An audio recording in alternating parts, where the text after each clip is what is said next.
এই অক্ষয় তৃতীয়ায় নিজের সৌভাগ্য ফিরিয়ে আনুন। এই বিশেষ দিনে বাড়ির এই জায়গাগুলোতে জ্বালুন প্রদীপ। প্রসন্ন হবেন মা লক্ষ্মী, উপচে পড়বে অর্থ, নাম, যশ, খ্যাতি, যা চাইবেন তাই পাবেন। কোথায় কোথায় প্রদীপ জ্বালবেন জেনে নিন। অক্ষয় তৃতীয়া হিন্দু ধর্মে এক অত্যন্ত শুভ, পবিত্র ও ঐশ্বর্যময় তিথি। বাংলা ক্যালেন্ডারে একে অনেকেই বাঙালির ধানতেরাস বলেও চিহ্নিত করেন। বৈশাখ মাসের শুক্লপক্ষের তৃতীয়া তিথিতে পালিত হয় এই উৎসব, যার সঙ্গে জড়িয়ে আছে একাধিক পৌরাণিক কাহিনী ও শাস্ত্রোক্ত বিশ্বাস। এই দিনে যা কিছু শুরু করা হয় তা চিরকাল অক্ষত ও ফলদায়ক হয়ে থাকে। এই বিশ্বাস থেকেই বহু মানুষ এই দিনটিকে বিশেষ গুরুত্ব দিয়ে পালন করেন।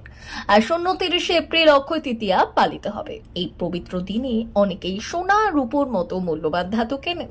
ব্যবসায়ীরা পুজো করেন দেবী লক্ষ্মী, ভগবান বিষ্ণু ও ধন সম্পদের দেবতা কুবেরের। তবে এই দিন শুধু কেনাকাটা নয়, ঘরে বিশেষ কিছু জায়গায় প্রদীপ জ্বালানোর গুরুত্বও রয়েছে। জ্যোতিষ মতে অক্ষয় তৃতীয়ার সন্ধ্যায় নির্দিষ্ট কিছু স্থানে প্রদীপ জ্বালালে দেবী লক্ষ্মী কৃপা বর্ষণ করেন এবং ঘরে আসে শান্তি, সমৃদ্ধি ও অর্থভাগ্য। কোথায় কোথায় জ্বালবেন প্রদীপ? এক, প্রধান প্রবেশদ্বার। বাড়ির মূল দরজার দুই পাশে ঘি ভরা মাটির প্রদীপ জ্বালানো অত্যন্ত শুভ ফলদায়ক। বিশ্বাস এই পথ দিয়েই দেবী লক্ষ্মী গৃহে প্রবেশ করেন। পরিষ্কার পরিচ্ছন্নতা ও আলোর উপস্থিতি তাকে আকৃষ্ট করে। তাই সন্ধ্যাবেলায় এখানে প্রদীপ জ্বালালে অর্থ লাভের সম্ভাবনা বৃদ্ধি পায়। দুই, রান্নাঘরে পানীয় জলের স্থান। যে স্থানে পানীয় জল রাখা হয় সেখানে প্রদীপ জ্বালানো পূর্বপুরুষদের প্রতি শ্রদ্ধা নিবেদনের প্রতীক।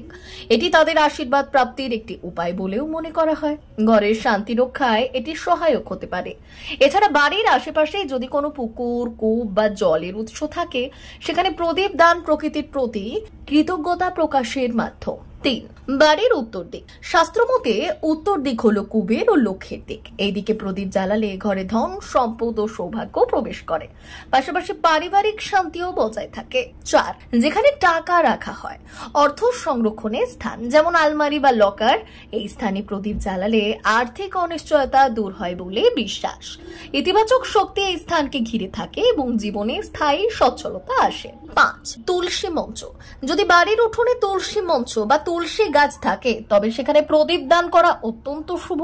তুলসী দেবী ও লক্ষ্মী দেবীর কৃপা একসঙ্গে লাভ হয় এবং এটি জীবনে স্থিতি ও সৌন্দর্য আনতে সহায়ক হয়।